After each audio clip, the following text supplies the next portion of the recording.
Good evening बच्चों।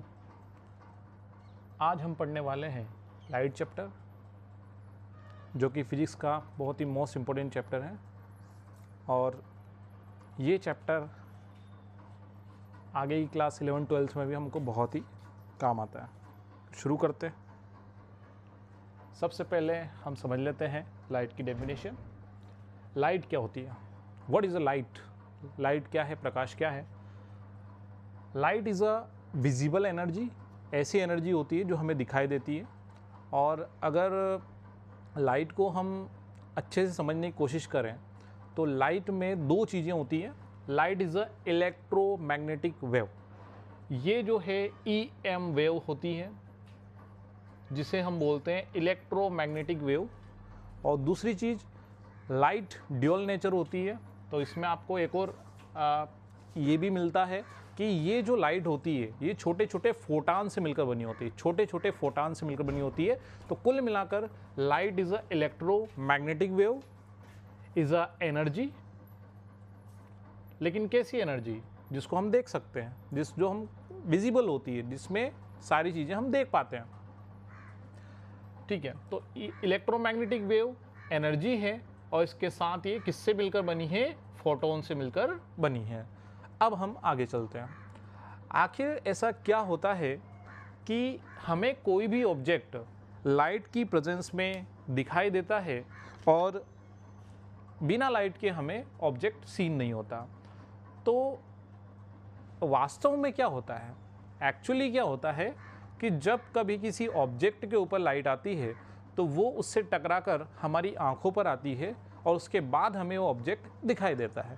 यानी light की प्रेजेंस में लाइट टकराकर वापस आपकी आंखों पर आ रही है और इमेज फॉर्म हो रहा है, उससे आप उस चीज़ को देख रहे हैं। लेकिन रिफ्लेक्शन या परावर्तन जो होता है, यानी कि जब लाइट किसी वस्तु ऑब्जेक्ट से टकराती है और फिर वापस आ रही है, तो उसे हम बोलते हैं रिफ्लेक्शन या परावर्तन। तो रिफ्लेक्शन या परावर्तन ओनली सिर्फ लाइट की प्रेजेंस में होता है, एब्सेंट में नहीं होता। That's all. इसीलिए जो है हमें लाइट में ऑब्जेक्ट दिखाई देते हैं, लेकिन जब बिल्कुल भी लाइट नहीं होती है तो हमें ऑब्जेक्ट सीन नहीं होता, अंधेरा होता है। ठीक है ना? तो ये सारी चीज़ें। अब अगर हम बात करें आगे, 10th का चैप्टर है तो हम थोड़ा सा आगे अब चलते हैं। तो कुल मिलाकर लाइट चैप्टर में हम सबसे पहले पढ़ेंगे रिफ्लेक्शन ऑफ लाइट। रिफ्लेक्शन, परावर्तन क्या होता है समझने की इसको कोशिश करते हैं। और इस चैप्टर को पढ़ने के बाद मैं आपको 100% ये गारंटी देता हूं कि ये चैप्टर से आपका एक क्या आधा नंबर भी कट नहीं पाएगा एग्जाम में। तो आप थोड़ा सा फोकस यहीं रखें, ध्यान यहीं रखें और देखिए आगे।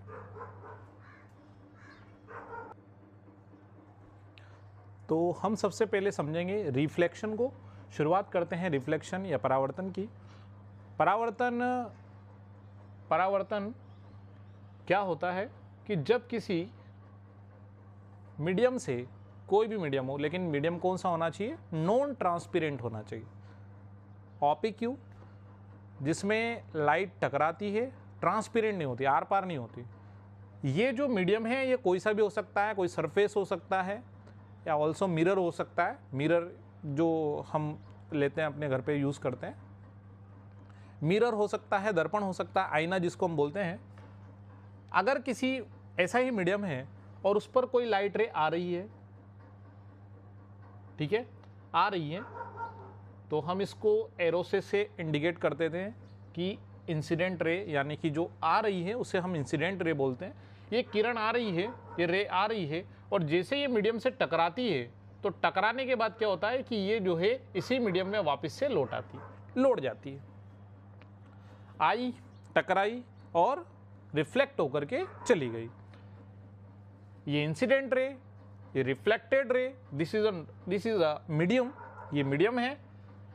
अब अगर हम बात करें तो यहां सेंटर पर आप एक इमेजिनरी लाइन यहां पर ड्रॉ कर सकते हैं सेंटर पर। दिस इज द नॉर्मल, जिसे हम नॉर्मल बोलते हैं। ठीक है, ये इसके लिए और इसके लिए, दोनों के लिए कॉमन है, इसलिए हम इसको नॉर्मल बोल रहे हैं। हम अगर बात देखें तो इंसिडेंट रे एंड नॉर्मल के बिटवीन एक एंगल बनता है, जिसे हम एंगल ऑफ आई बोलते हैं, इंसिडेंट एंगल। एंड दूसरी तरफ इधर की साइड अगर अपन देखें तो इधर भी एक एंगल बनता है जिसे हम आर एंगल या रिफ्लेक्शन एंगल बोलते हैं। तो आई एंगल, रिफ्लेक्शन एंगल, यहाँ पर दो एंगल आपको दिख रहे हैं, इंसिडेंट रे दिख रही है, रिफ्लेक्टेड रे दिख रही है, मीडियम दिख रहा है, सारी चीजें। दिस इज अ रिफ्लेक्शन, परावर्तन। बहुत ही आसान है, कोई दिक्कत नहीं है। जब कोई लाइट की रे किसी मीडियम से टकराती है तो टकरा करके बैंड या रिफ्लेक्ट हो जाती है, इसी प्रोसेस को हम बोलते हैं रिफ्लेक्शन ऑफ लाइट। तो ये है रिफ्लेक्शन ऑफ लाइट, जिसमें आपको जो है कुछ लॉ यहाँ पर जब भी रिफ्लेक्शन होता है दुनिया में, कहीं पर भी अगर रिफ्लेक्शन हो रहा है, कहीं पर भी अगर रिफ्लेक्शन हो रहा है, तो वहां पर आपको दो लॉ देखने को जरूर मिलेंगे। The first law is incident ray reflection, जो रिफ्लेक्टेड रे एंड नॉर्मल, सारे के सारे incident ray, reflected ray and normal is the same plane, यानी एक ही प्लेन पर, एक ही पॉइंट पर है। ये भी यहीं पर मिल रहा है, रिफ्लेक्शन जो रिफ्लेक्टेड रे है वही यहीं पर है और नॉर्मल भी यहीं पर है। पहला रूल हो गया। दूसरा रूल होता है आपका कि जो इंसिडेंट एंगल होता है the always equal of reflected angle, ठीक है ना। यानी I is equal to are, यानी कि जो आई एंगल होता है वो हमेशा जो आपका आर एंगल होता है या रिफ्लेक्शन एंगल होता है, रिफ्लेक्टेड एंगल होता है, इसके हमेशा इक्वल होता है, बराबर होता है। कहने का मतलब आसान है, अगर ये एंगल 45 का है तो ऑब्वियसली ये भी 45 का होगा, अगर ये 50 का है तो ये भी 50 का होगा। अब ये जो मीडियम और इस इंसिडेंट के बीच में जो एंगल बन रहा है इसे ग्लासिंग एंगल बोलते हैं। और हम ऑब्वियसली ये समझते हैं कि अगर मैं आपसे बात करूं कि इस मीडियम और नॉर्मल के बीच में जो एंगल बन रहा है, तो आपको दिख रहा होगा कि यहाँ से लगाकर अगर इस नॉर्मल तक का अगर एंगल देखें तो ऑब्वियसली ये 90 डिग्री एंगल बन रहा है। और अगर हम बात करें इसी तरह से यहाँ पर जो रिफ्लेक्टेड रे है और जो मीडियम है इसके बीच में भी ग्लासिंग एंगल बन रहा है, और नॉर्मल और इसके बीच में अगर हम देखें इस तरह से ड्रॉ करके इसको, तो ये भी ऑब्वियसली कौन सा आपका 90 डिग्री एंगल बनेगा। यानी कि ये पूरा क्या है, यहां से लगाकर यहां तक 180 डिग्री का होता है, जिसमें एक यहां इधर जो है आपका 90 डिग्री हो गया, ग्लासिंग एंगल प्लस इंसिडेंट एंगल। इसी तरह से ग्लासिंग एंगल प्लस रिफ्लेक्टेड एंगल में भी आपका 90 हो गया। अब हम आगे चलते हैं, ये रिफ्लेक्शन हो गया, उसके रूल हो गए। अब हम आगे चलते हैं, हम बात करते हैं मिरर की, ठीक है। मिरर क्या होते हैं? मिरर हमें पता है, हम अपने घर पे दर्पण या आईने का यूज़ करते हैं। हम जो है रोज़ाना रेगुलर कहीं ना कहीं जो है मिरर का यूज़ करते हैं और उसमें हम अपना इमेज देखते हैं। अब मिरर एक ऐसा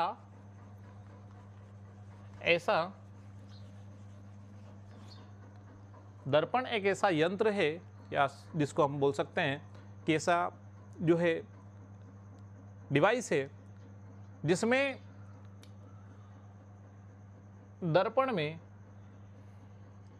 ये मान लीजिए आपके घर का दर्पण है, जिसमें सामने आप जब देखते हैं तो आपका फोटो यहां पर बनता है।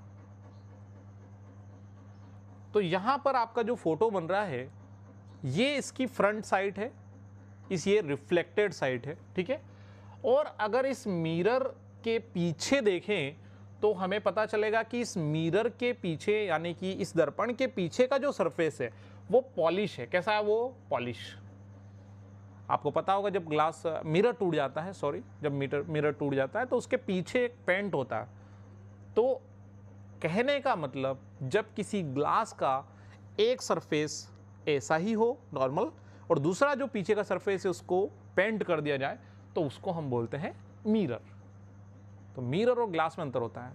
मिरर को हम कांच नहीं बोल सकते क्योंकि कांच ट्रांसपेरेंट होता है, ग्लास ट्रांसपेरेंट होता है। बट मिरर में पीछे जो आपकी बैक साइड होती है इस मिरर की, उसमें हम पॉलिश कर देते हैं ताकि उसमें रिफ्लेक्शन हो सके। क्या हो सके? रिफ्लेक्शन हो सके। तो मेनली जो मिरर होते हैं, मिरर दो टाइप के होते हैं। कितने टाइप के होते हैं? मेनली मिरर जो होते हैं वो दो टाइप के होते हैं। जो मिरर होते हैं वो दो टाइप के होते हैं। नंबर एक प्लेन मिरर, दूसरा होता है आपका स्फेरिकल मिरर। अब बात करें प्लेन मिरर की, स्फेरिकल मिरर की, प्लेन मिरर की सबसे पहले बात कर लेते हैं। प्लेन मिरर जिसका रिफ्लेक्टेड साइड फ्लैट होता है, समतल होता है, उसे हम बोलते हैं प्लेन मिरर।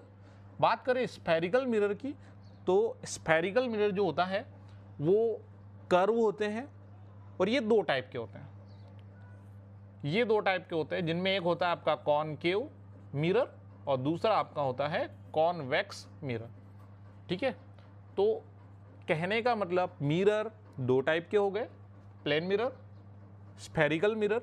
स्फेरिकल मिरर दो टाइप का हो गया, कॉनकेव और कॉन्वेक्स। ठीक है, बात करते हैं सबसे पहले प्लेन मिरर की। आपके घर पे जो आपका दर्पण होता है या आईना होता है वो प्लेन मिरर होता है।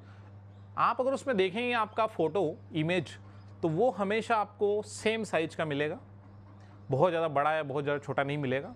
जो अपने घर पे यूज़ होता है नॉर्मल मिरर, उसे हम प्लेन मिरर बोलते हैं, या समतल दर्पण इसको बोला जाता है, क्योंकि इसका जो रिफ्लेक्टिंग साइड है समतल होता है, फ्लैट होता है। ठीक है, अब बात करें स्फेरिकल मिरर की, तो स्फेरिकल मिरर जो होते हैं वो कर्व होते हैं। और वो कैसे बनते हैं, तो क्या होता है, इसमें कुछ नहीं है। एक अगर आपका ग्लास का एक गोला है, इस गोले के बीच में इसका सेंटर पॉइंट है। ठीक है, अब हम इसको अगर इस तरह से कट कर दें यहाँ से और यहाँ से, तो ये जो दो हिस्से आप कट करोगे ये देखने में कुछ इस तरह से होंगे, इस तरह से लगेंगे आपको। ये एक इस तरह का हिस्सा और ये कट किया था इस तरह का हिस्सा। इन दोनों से हम दो स्फेरिकल मिरर बना लेते हैं, जो एक कहलाएगा कॉनकेव, दूसरा कहलाएगा कॉन्वेक्स। अब कॉनकेव क्या होगा, कॉन्वेक्स क्या होगा, आसान है। अगर हम इसकी उभरी हुई साइड, पीछे वाली साइड, उभरी हुई साइड को अगर पॉलिश कर दें, तो इसकी रिफ्लेक्टिंग साइड अंदर दबी हुई हो जाएगी। इसे हम बोल देंगे कॉनकेव मिरर।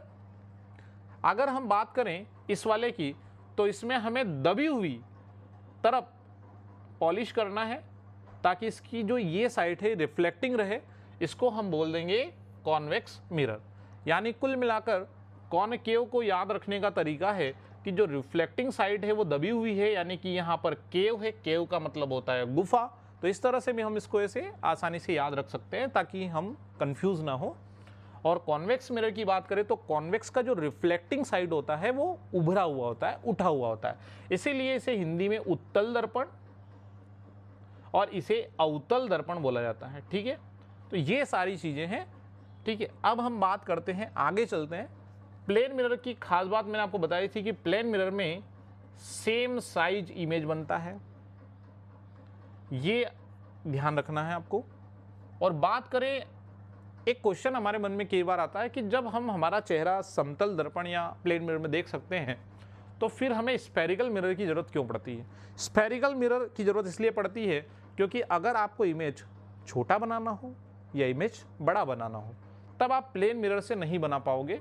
तब उस कंडीशन में आपको स्फेरिकल मिरर की ज़रूरत होगी। ठीक है, तो स्फेरिकल मिरर के बारे में हम आगे चलते हैं और पढ़ते हैं कि कॉनकेव किस तरह से रिफ्लेक्शन होता है उसके अंदर, कॉन्वेक्स के अंदर किस तरह से रिफ्लेक्शन होता है। तो